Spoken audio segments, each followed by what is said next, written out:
What's up, y'all? Welcome back to the Mining Pod News Roundup Edition. It's your boy Colin and Charlie at it duo today. We do not have the trio that we usually have. Will is in the air at 30,000 feet at the moment. Matt has a real job, so he can't join.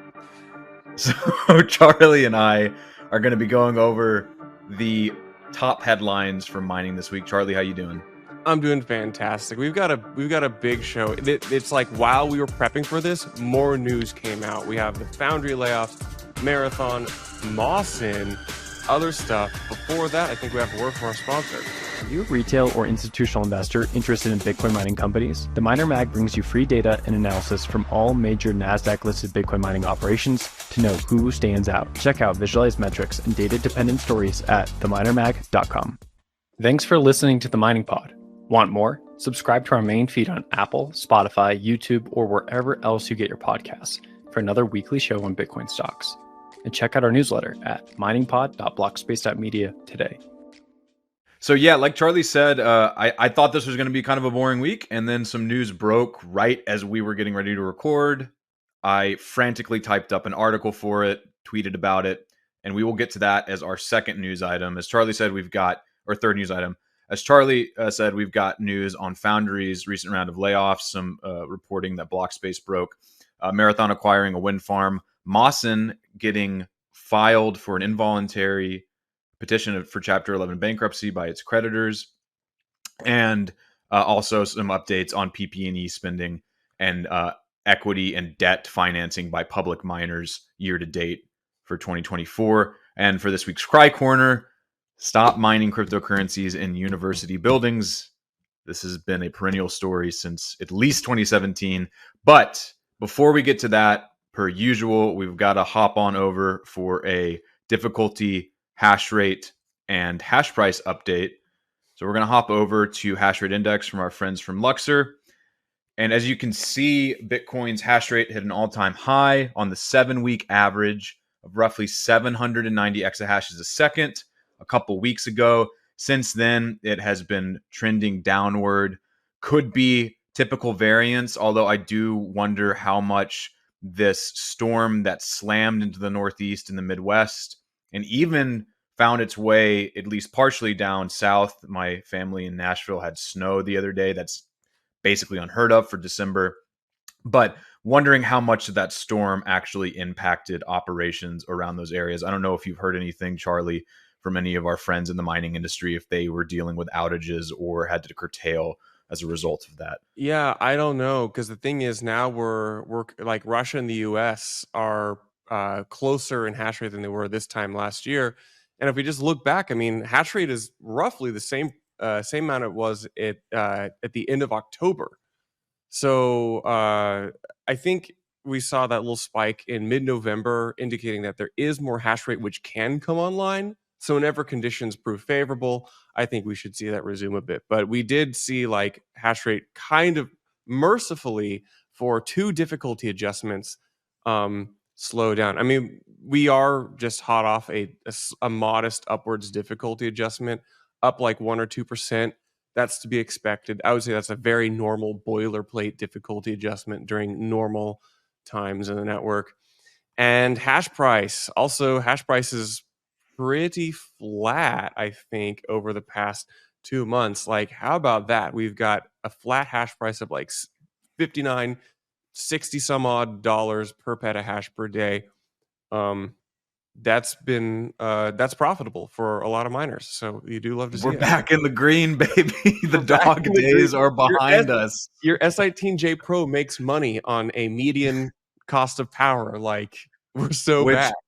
We're so back. It's more of a bull market than we could ask for, I think, at this point. I want to flip over to the BTC denominated hash price. Charlie, you need to talk to your degen friends. These are tiny little zeniths here, and Bro, we need more. Like, I don't know what to tell you. Like, I'm telling people to put as many terrible things on chain as possible, as many fungible tokens, but we're only we're out of money. Like we need a stimmy. We need You're out of money. liquidity event. Bitcoin's ripping. Y'all need to figure out how to trade better, I guess. But I just DCA. I just watch and talk to the degens who liquidate themselves over and over and over, giving their money to the miners as nobly. Charlie's a degen whisperer, and Casey Rodamore hosts those spaces, right, that say runes were a mistake, but they're not a mistake in the way that he thinks, because now that we have runes, no one's trading BRC20s, so transaction fees are not popping off like they used to. Well, sir, I will say BRC20's got a bid over the past 24 hours, so China did wake up and wanted to bid and inscribe some more BRC20s. So I guess that's what this little pop here. Yeah, that's what this little pop is, right? That's China inscribing BRC20s. Yeah, so if you can see this, for those of you on audio, sorry, I know this is like probably the worst part of the segment for you because we're referencing charts that you can't see, but there's this little pop in Bitcoin denominated hash price on December 2nd, and it's at the end of this chart here that I'm looking at, and that is attributable to what Charlie said. Chinese traders and Asian traders trading these BRC20 tokens, which are a very data inefficient way to trade fungible tokens on Bitcoin. Correct. And when I said runes were a mistake, the rune standard that Casey Rodamore created and released on the eve of the halving, that is a more data efficient way using Opportun to create these fungible tokens. And because of that, people spend fewer transaction fees. Great for users. Miners are probably like, I don't care. I don't transact on chain anyway. Give me more money. Give me the transaction fees. Yeah. Okay. So, and just one last point to what Charlie said. We just had a slight increase to difficulty this week. And if we look at the difficulty chart here, it went up from about 102.29 trillion or 102.29 trillion to 103.92 trillion. So just a slight increase, roughly a percentage point there. And it looks like right now we're estimated to have another upwards difficulty adjustment, but it's too early to tell really what that's going to be. We're only 16% through this current epoch. But anything else to comment here, Charlie? No, 5 consecutive upward difficulty adjustments. Bitcoin pumping, all your boomer, altcoins are pumping. This typically means that that Bitcoin and the secular crypto cycle is back. This typically accompanies with increased transaction activity on Bitcoin. Now that Bitcoin subsidy is down block subsidy is down to 3.125, transaction fees are more important than they were this time last year, or at least theoretically they should be. So, I think all of the people who are talking about Bitcoin profitability really need to add into their regular analysis a focus, at least somewhat, on Bitcoin's transaction activity. So we're going to keep talking about this. We're always going to talk about it. We're never going to stop talking about it. You're going to get sick. There's going to be so much talk of transaction fees. You're going to say, Mr. President, no more transaction fees. And with that, let's go to the real news. The real news, probably not to toot our own horn here. I'm going to toot it a little bit. Probably the biggest news to come out of the news cycle in this quarter, I would say so far, right? The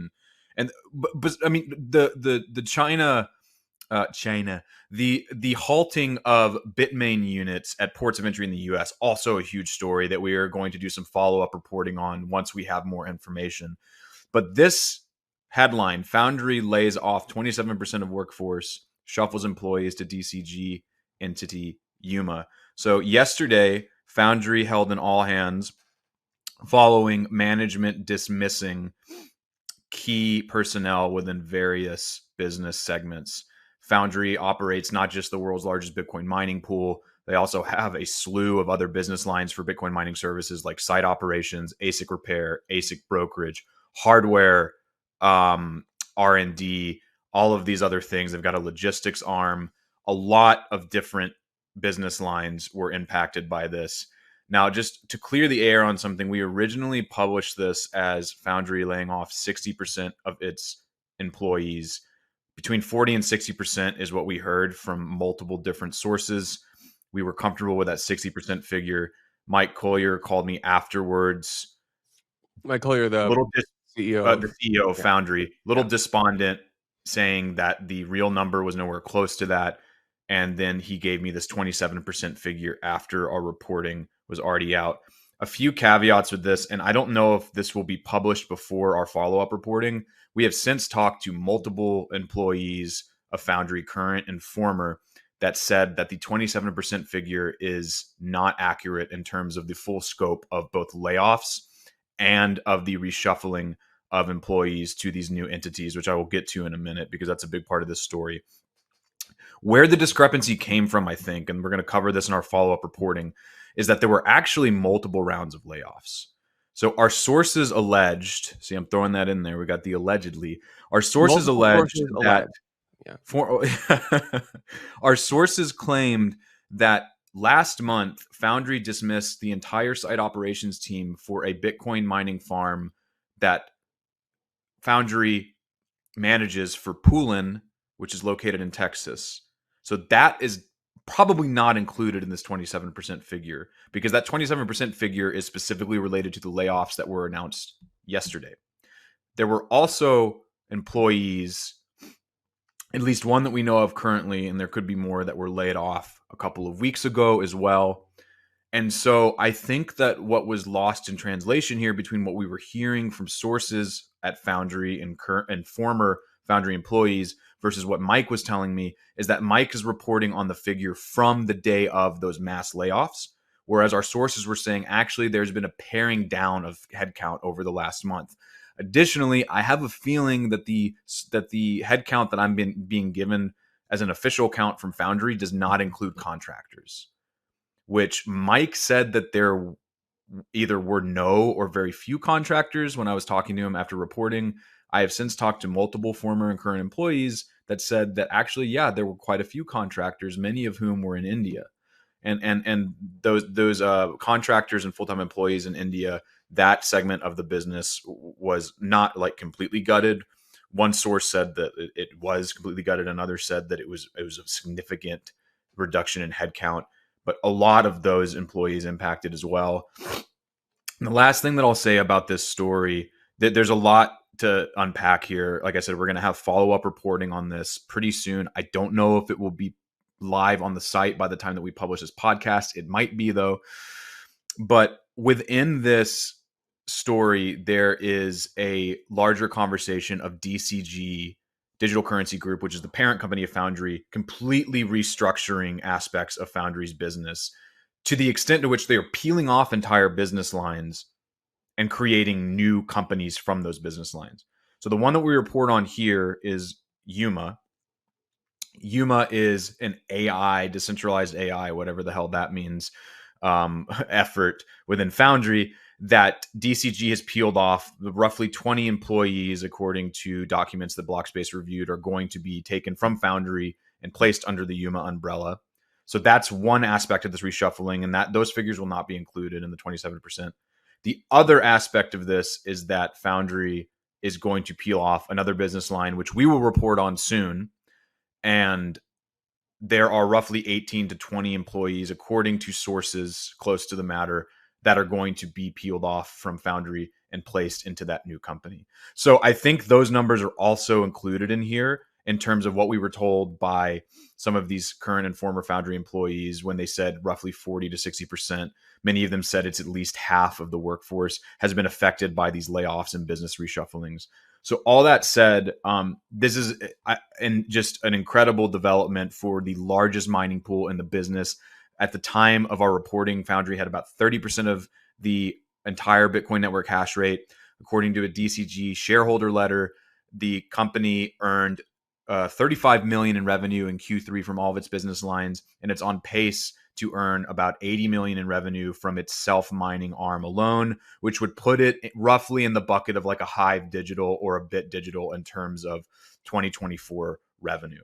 So, and I think for a lot of people who are like, why is this happening? Like Bitcoin's at 100K, everything's profitable, everything's ripping. Like this narrative may predate many people's careers, and that it kind of begins in 21 and 22, because this is you can view this under the grander arc narrative of the challenges that Digital Currency Group, DCG, has had following the fallout of last cycle. Yep. I don't know if we want to give any more color to that, but I think that's worth getting. I think there are two things here. For DCG, they're really trying to tighten up things and shore up losses because, as Charlie said, when FTX went under, there was this cascading liquidation event across a lot of the bigger exchanges and crypto lenders, and Genesis Trading, which was DCG's trading and lending arm, ended up basically becoming insolvent. They filed for Chapter 11 bankruptcy.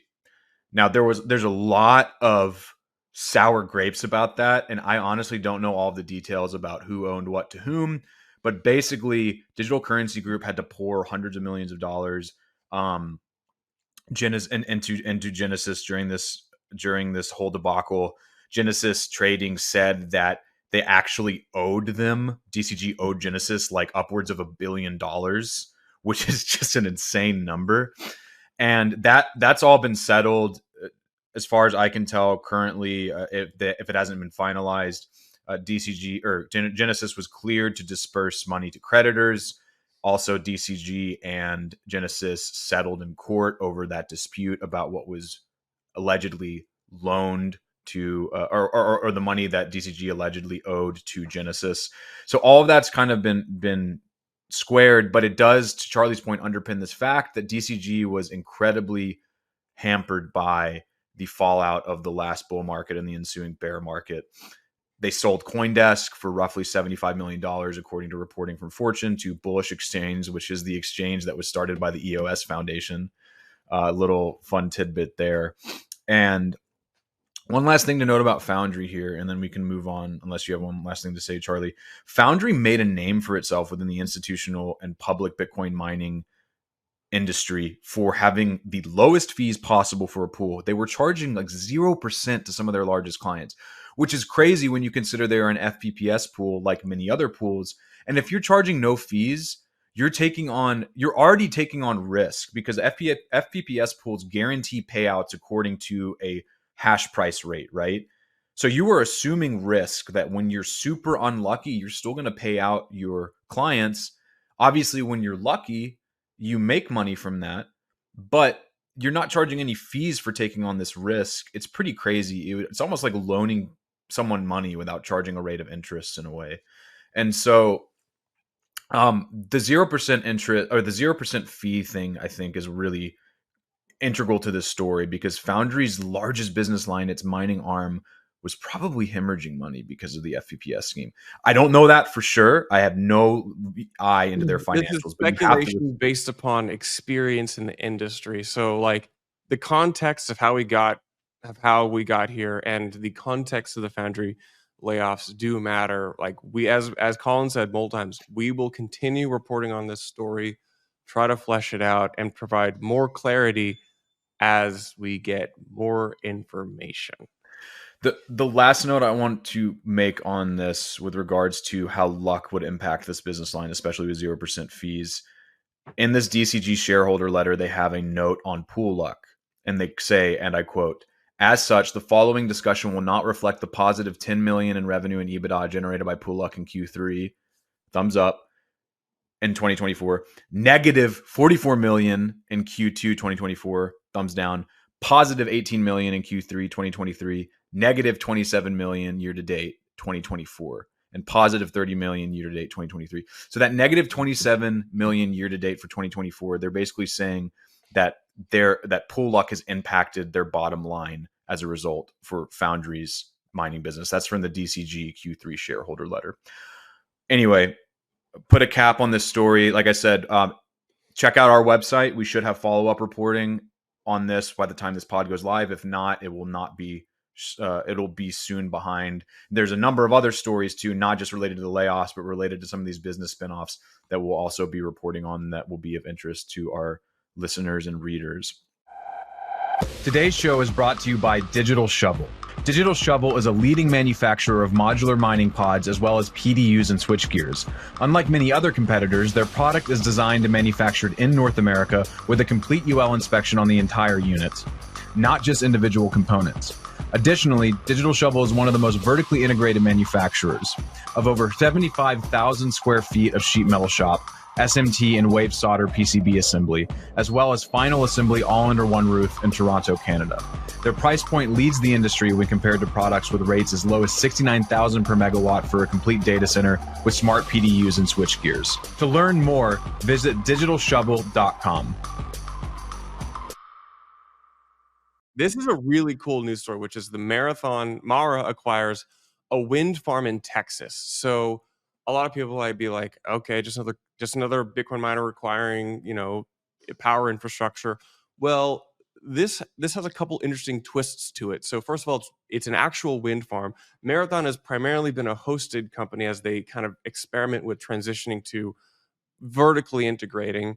But this is really interesting because they acquired 240 megawatts of interconnection capacity and 114 megawatts of nameplate wind capacity. As we know, wind is off and on and variable depending on when the wind is blowing. So this may make it not ideal for primary Bitcoin mining. However, that's not necessarily the stated purpose of this, because when the wind is blowing, you can take advantage of zero marginal energy cost. And so this is an in the wild example of Bitcoin miners taking advantage of variable energy production and that energy surplus, if you will, because the purpose of the site is going to be kind of like almost like a retirement facility for old mining rigs that would not otherwise be profitable.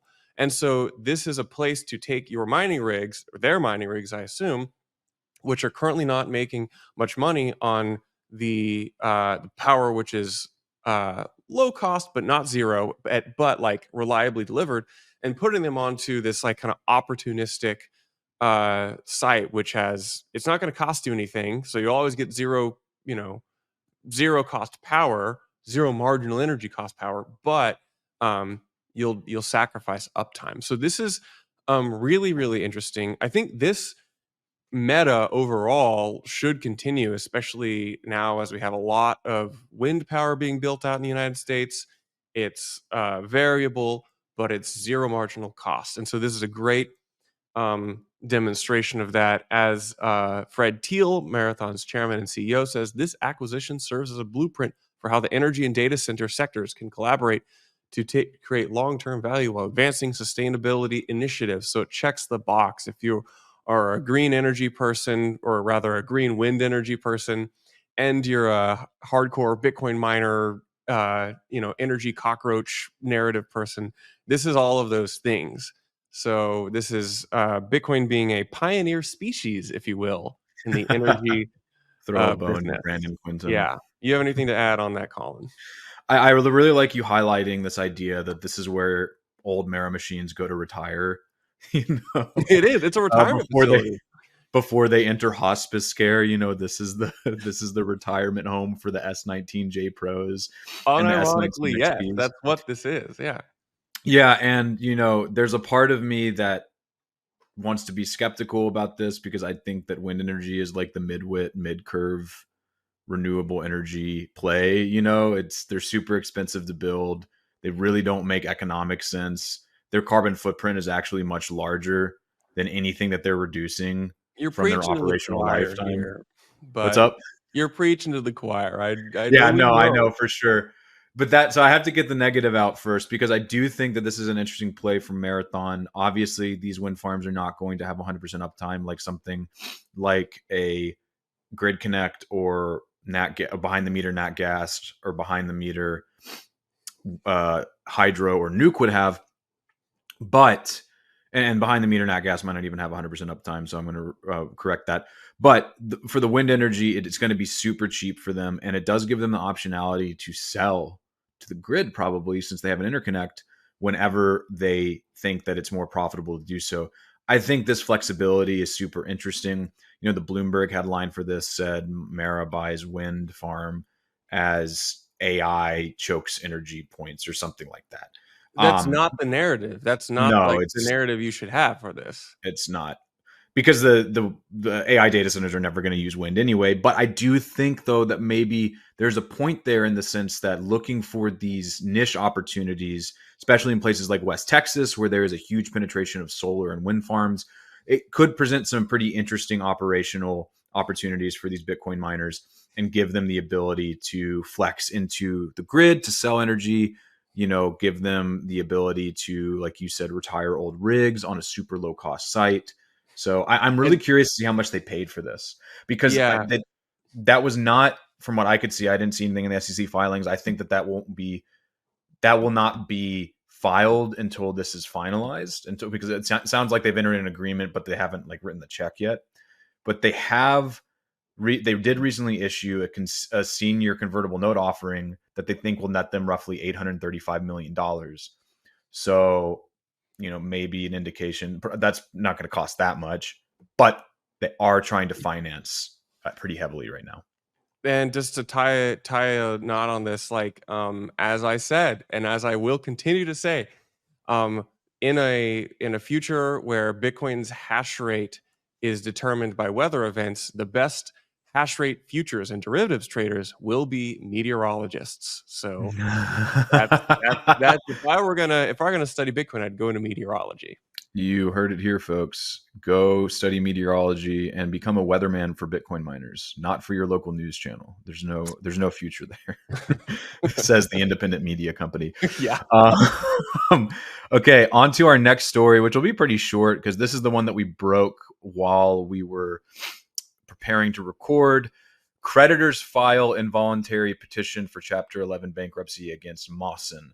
So Mawson Infrastructure Group is a public Bitcoin miner that we really don't cover very much because they're quite small. They've obviously had some operational issues in the past, as evidenced by this involuntary petition. But basically what this is it is creditors to Mawson saying, we believe you are defaulting on your debt. Either they think that they won't be able to pay it back in the future, or they've actually missed a number of payments on that debt currently. And so they went to the bankruptcy court in Delaware and filed a petition to basically force Mawson to enter Chapter 11 bankruptcy. And a Chapter 11 bankruptcy is a complete restructuring of the business. It's as opposed to a Chapter 7 where you're just scrapping the business entirely. Chapter 11 opens up the possibility that the debts can be dissolved and the business can operate into the future. It's not guaranteed, as we saw with Compute North's Chapter 11 bankruptcy in 2022. The entire business was basically cut up, sold off, and then Compute North no longer exists as an entity, right? But an interesting story because it's not Mawson filing for Chapter 11 themselves, but their creditors trying to do it for them.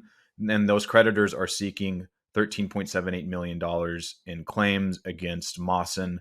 Mawson will have 21 days to file a motion or answer the petition, and they do have the opportunity to challenge this. And we will see if that challenge surfaces and if it is successful. But we'll be keeping an eye on this. Not really too much else here. Kind of odd to see a bankruptcy filing in the middle of a bull market, but like I said, Mawson has not really been on the ball recently with their operations. So the wheels of bankruptcy are slow, but they grind exceedingly fine, you might say. I don't know. Yep. It's like a lot of this is just set in motion. It's the barnacles which have accumulated on our industry over the past couple years. It's like it's just hard to be a Bitcoin miner, even if you're doing a lot of things right.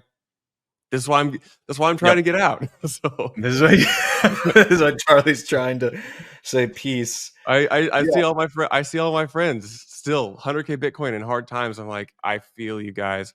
Like I'm there. I understand. So, and this is what pedestrians don't understand when they walk into this industry. They see a high Bitcoin price and they think, well, it must be profitable to mine. And it's like, buddy, it is not. It is really rough out there. Yeah. And yet, going on to our next story, the dollars keep flowing into new rigs. This is true. I don't know how much. I mean, you might be able to cover this more than me, but basically, we're wrapping up Q3. We're able to look back, and miners have 16 publicly traded mining firms collectively raised over $5 billion through equity and debt financing year to date. while spending $3.6 billion on property, plant, and equipment. So Big numbers. big numbers. Now we are in the billions during the what are like the 4 phases of like the mining cycles? It's like capitulation, recovery, whatever. We're probably only in the first stage of the like mining recovery, like resurgence phase, and we're already seeing 5 billion deployed just through to like towards the mining data center and rigs themselves. So 100%. yeah, And just so that 790 exahash peak we saw the other week, expect that to continue going up. That's my interpretation. And a quick note on this does not include CleanSpark's financials because Wolfie at the Miner Mag reported on this before CleanSpark's financials came out. Unfortunately, I don't have those in front of me. I haven't had time to basically tease out what their year-to-date is because CleanSpark reported their full fiscal year at the end of September because they do it the way that the government does it.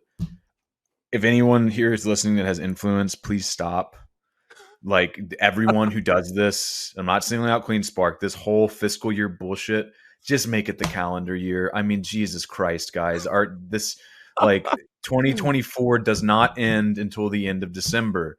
So don't do that. Don't report your financials as You're such. just making Colin's job hard. We You wish are. he wants You to are lock making- himself in a closet and look over financial disclosures 4 times a year, not 20 times a year. So and you know what? It's a little bit better at least than the way that Iron does theirs. Their fiscal year ends in the middle of the year because of Australian accounting standards. I mean, just can we agree on anything? I guess we can't. Anyway, this is not a show about grievance posting, so we're gonna put a pin in that. But just a few things I want to highlight from this. As you can see from these lovely charts that Wolfie has baked into his reporting. By the way, go follow Wolfie, follow the Miner Mag. Great resource, love it. They have great data on public mining stocks and just some really interesting reporting as well. But as you can see, the equity financing really picks up in Q1, and really Q4 is when it starts popping off again because it's a lot easier for these miners to sell their equity through things like at the market offerings into the open market when their stocks are ripping. And guess what? That ended up really picking up when Bitcoin was recovering at the end of Q4 last year and into this year. But you can see that the equity financing is just in the billions for each quarter in 2024. That's the most we've seen, obviously, since 2021, because in the bear market, no one wants to buy the equity of a stock that's tanking alongside Bitcoin. Another thing that I thought was interesting, debt is back, baby. Bitcoin miners. Debt and leverage, we're back. But I mean, like debt taken on at this point in the cycle, I don't want to make too many claims, but it's better than debt taken off at the top. That's true. And assuming that we still have legs on this thing, not the worst. So about $500 million, nearly $600 million in debt financing occurred in Q3 2024. But the interesting thing is that loans outstanding for these Bitcoin miners it's still a lot. It's 1.7 billion according to Wolfie here, but way down from where it was in 2022.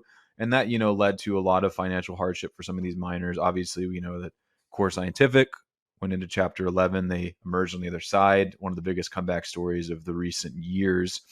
But debt's still way down. Miners are not taking on as much debt because they don't have to. They can just sell equity through at the market offerings or similar avenues and rake in hundreds of millions of dollars. I mean, I have some financials from some of these miners right here just to give like a quick shorthand of the year-to-date equity financing for some of these. And sorry, I'm leaving some out because I don't have the full picture. But year-to-date equity financing for Riot, $746 million.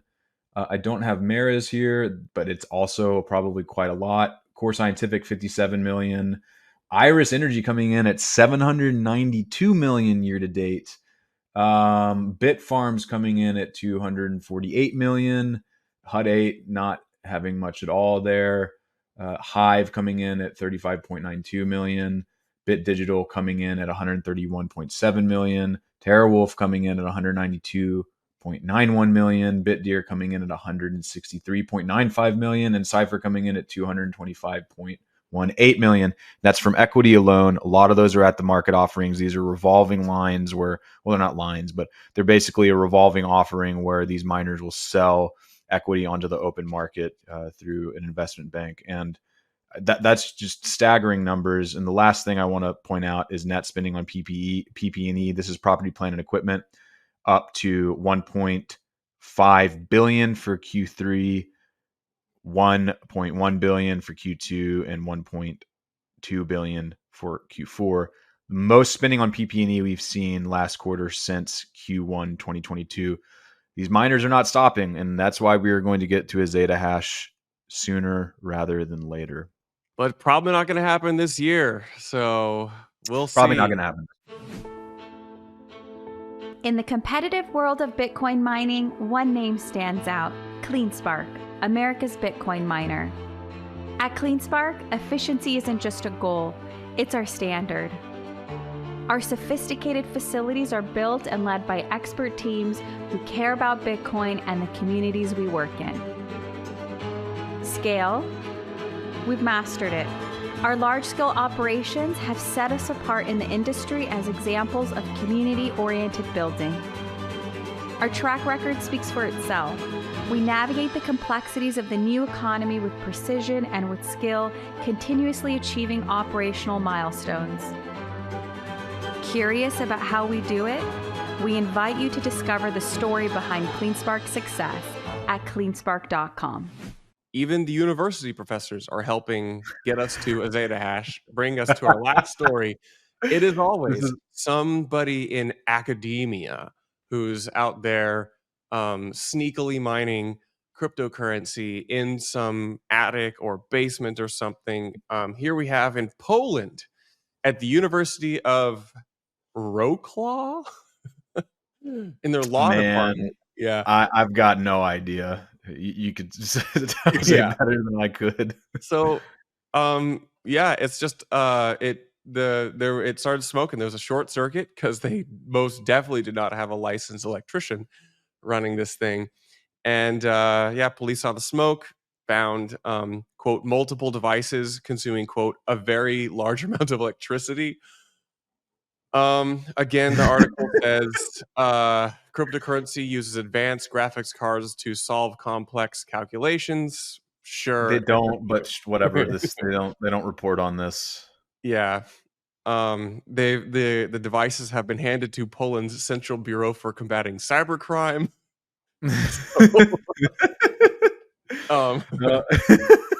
Like this is a fun one. We've seen other, it is like the cool thing to mine cryptocurrency at a school illegally in like a back room or something. So janitors, university professors all around the world are taking advantage of those hidden corners and at your institutions of learning, and they're using them to make money. So if you are a university say grounds person listening to this, as I assume many of our listeners are, go check your power bill. Go check your power bill. And I chose this for the cry corner because this happens every cycle. It's amazing. All the time. Like you'll see these random one-off stories. I think a while back there was one about, this was maybe in 2018, like some university students were mining it in their dorms. There's always these stories of like, or especially in the early days, of some savvy kid going into the libraries and running all the computers, and like their CPUs are mining Monero or something. Which yeah, is exactly. Cool, but like, yeah. And then in this article buried at the end, this incident follows that of another mining operation discovered last year in a ventilation shaft of the Supreme Administrative Court in Warsaw, with damages later estimated at 1 million Polish zloty, which is about 233,000 euros. I mean, this is absurd. I'd be really curious, like, were they running ASICs or were they were they doing GPU mining? But I just, I don't do this, obviously, but there's a part of me that's like, don't stop. Yeah. Like, you kind of love the hustle. You kind of love the fly-by-night, Wild West approach to this. Obviously, don't do it, but it just goes to show that when Bitcoin's ripping, people are possessed to do strange things, like Yeah. mine cryptocurrencies in the basement of a law department building in Poland. Yeah.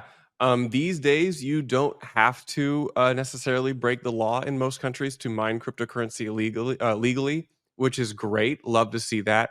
Yep. But also, those of us who are OGs have a little special place in our heart for that person who's been making it work for a really long time. So, these stories will always happen, I look forward to the day when it's like not a news story anymore. Like, this is not a news story as like past 2018. Like, Right. these are not notable anymore. Yeah, when are these major news outlets going to pick up like our bankruptcy filing scoop and then post those to get hundreds of millions of thousands of views? Right. Like, yeah, because like those are the real stories these days. 100%. But people love these titillating, salacious stories of people stealing electricity and almost setting a law department on fire, or, some dude, some poor fucker in the UK throwing away his hard drive that's now worth like $500 million. Yeah, but he's the Ripple CTO, dude. That's the same guy. Just saying. Wait, is it really? Uh-huh. Okay, again, I need to go confirm this. But we'll come back next roundup and let you know if that's true. I think that's crazy. I think this is true. I think that I pitched this to Shinobi at Bitcoin Magazine during one of his Bitcoin Adult Swim episodes. I think we need just to have a podcast of weird Bitcoin esoterica, like Bitcoin History Hour, where there are so many strange stories like that, where all of this is somehow interconnected, and there's just weird bullshit that happens every cycle that I think could be endless fodder for discussion. But Will's never going to approve that, so that might need to be something that we do on our own. Or a good Bitcoin Bitcoin Season 2 Writers Room episode. So call to action at the end of this Mining Pod Roundup. Go check out the other Blockspace Media podcasts. Colin and I, if you like the rapport this time, we do a real gloves off, careening Writers Room streamed live on the Bitcoin Season 2 podcast channels, both YouTube and X.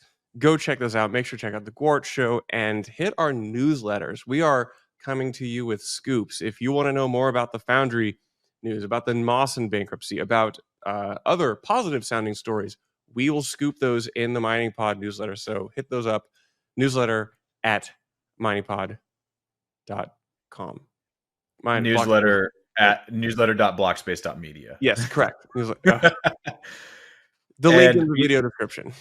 Be sure to follow us at the Mining Pod on Twitter and at Blockspace Pod. Follow Charlie at CB Spears and me at As I Lay Hodling. And we will see y'all next time. Everyone have a beautiful weekend. And if you're in a place with snow, go build a snowman. Go have some fun. Drink some hot chocolate. Build a fire. It's cozy season. Love it. Take it easy, guys. Take it easy.